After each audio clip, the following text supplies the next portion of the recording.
nanti. Selamat pagi buat kita semua. Terutama ada baiknya kita bernyanyi dulu sebelum memulai pelajaran kita yang berjudul Garuda Pancasila.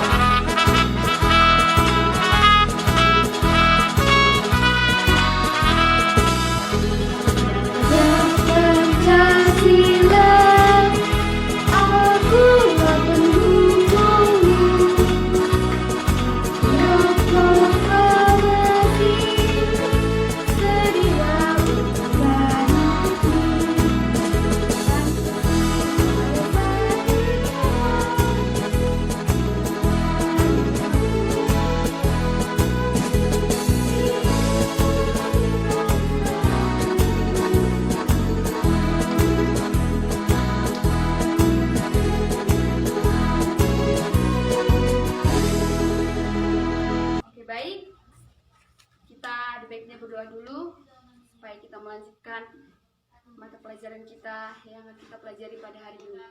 Berdoa dimulai. Berdoa selesai.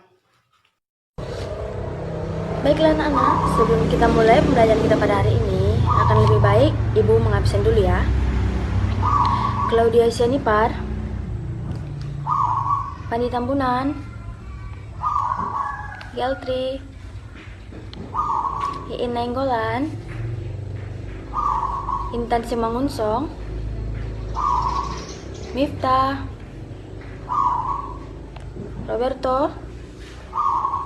Baiklah, semua hadir ya anak-anak. Ibu punya satu kata-kata motivasi untuk kita semua. Dengar ya, jika kamu menginginkan sesuatu dalam hidupmu yang tak pernah kamu punya, kamu harus melakukan sesuatu yang belum pernah kamu lakukan. Jadi jangan pernah lelah untuk belajar agar kamu mendapat apa yang kamu inginkan dan segala hal-hal yang baru. Materi kita pada hari ini tentang kenampakan lingkungan alam dan kenampakan lingkungan buatan. Baiklah, sebelum masuk ke dalam materi, terutama dulu kita mengerti apa itu lingkungan. Lingkungan adalah segala sesuatu yang dapat berada di sekitar lingkungan kita. Lingkungan terbagi atas dua, lingkungan alam dan lingkungan buatan. Lingkungan alam adalah lingkungan yang berada di alam dan diciptakan oleh Tuhan. Lingkungan alam ini sendiri dibagi menjadi dua, yaitu lingkungan daratan dan lingkungan perairan. Lingkungan daratan adalah lingkungan yang berada di darat, contohnya gunung, hutan, dan lembah. Lingkungan perairan adalah lingkungan alam yang dialiri oleh air, seperti sungai, danau, dan laut. Manfaat dari lingkungan alam adalah satu, sebagai tempat bertahan hidup. Yang kedua, sebagai tempat rekreasi. Dan yang ketiga adalah sebagai tempat... Nah, adik-adik, sebelum kita melanjutkan pembelajaran lingkungan buatan, saya akan menjelaskan apa itu lingkungan buatan. Jadi, lingkungan buatan itu bukan seperti lingkungan alam yang tercipta dengan sendirinya, melainkan lingkungan buatan itu lingkungan yang diciptakan atau yang membuat itu manusia. Kenapa dibuat oleh manusia? Jawabannya itu dikarenakan karena manusia itu membutuhkan sesuatu, makanya dibuat.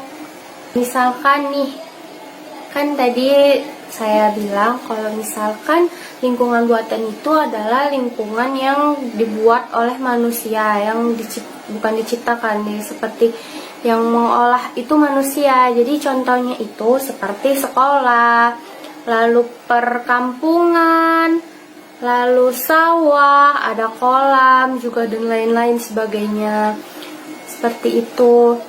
Lalu manfaat yang tadi saya jelaskan bisa dijelaskan oleh teman saya. Kita selanjutnya yaitu manfaat-manfaat dari lingkungan hidup buatan. Yang pertama adalah sebagai pembangkit tenaga listrik. Waduk adalah salah satu contoh lingkungan hidup buatan yang sangat bermanfaat terhadap pembangkit tenaga listrik, di mana pembangkit akan mengalirkan setiap listrik ke setiap rumah, sekolah-sekolah, gedung, bahkan fasilitas umum lainnya. Yang kedua adalah sebagai sarana pendidikan atau edukasi. Yang ketiga adalah sebagai sarana untuk memenuhi kehidupan. di mana lingkungan hidup bukan hanya memenuhi kebutuhan pokok, tetapi akan memenuhi kebutuhan jasmani, rohani, untuk memenuhi kehidupan sehari-hari. Dan yang keempat adalah sebagai sumber penghasilan, di mana perekonomian masyarakat akan meningkat dengan adanya sumber penghasilan lingkungan alam buatan. Yang kelima adalah sebagai tempat rekreasi.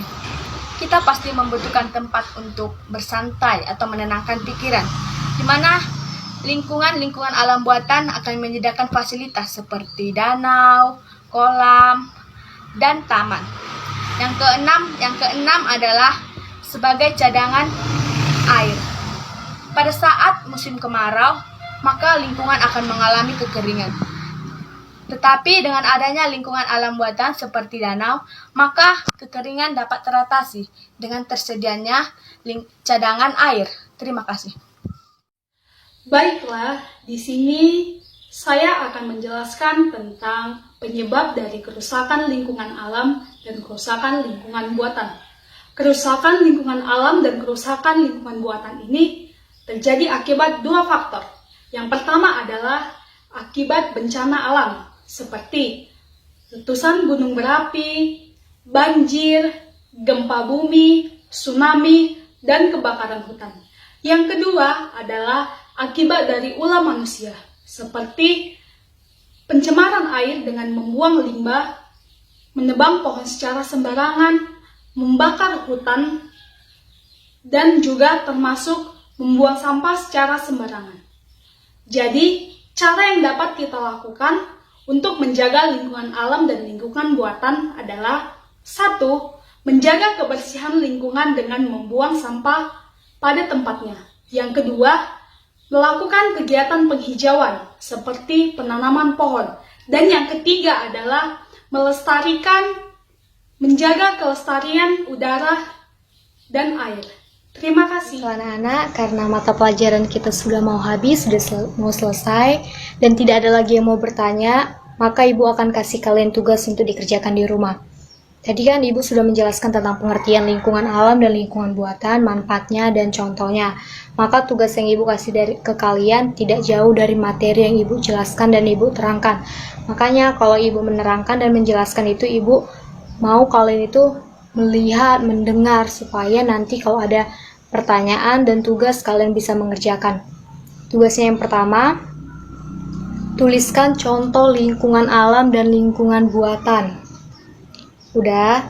Yang kedua, bagaimana cara yang dapat kita lakukan untuk menjaga lingkungan. Dan yang ketiga, tuliskan penyebab yang dapat merusak lingkungan alam. Nah, hanya 3 aja tugas yang Ibu berikan. Ibu harap dikerjakan di rumah dan tidak menyontek dengan kawannya. Oke, paham? Nah, anak-anak, untuk menutup pertemuan kita pada hari ini, kita akan membuat kesimpulan dari materi yang telah kita bahas tadi. Yang pertama adalah pengertian dari lingkungan alam, dan yang kedua adalah pengertian dari lingkungan alam buatan. Lingkungan alam artinya adalah lingkungan itu tercipta oleh alam itu sendiri tanpa adanya campur tangan dari manusia. Yang kedua adalah lingkungan alam buatan. Lingkungan alam buatan adalah lingkungan yang diciptakan oleh manusia untuk tujuan tertentu. Nah, apa nih contohnya lingkungan alam yang alami? Misalnya nih hutan, pegunungan, laut, dan lain-lain. Manfaatnya seperti sebagai sarana pariwisata, sebagai sarana edukasi dan hiburan. Yang kedua, contoh dari lingkungan alam buatan seperti waduk, sawah, kampung, dan lain-lain. Apa manfaatnya bagi kehidupan kita? Seperti waduk berfungsi sebagai sarana mengaliri aliran sawah pertanian. Yang kedua yaitu kampung sebagai tempat tinggal. Nah, bagaimana anak? Sudah mengerti kan tentang materi kita hari ini? Cukup sekian pertemuan kita hari ini. Tetap belajar dan tetap jaga kesehatan. Bye bye.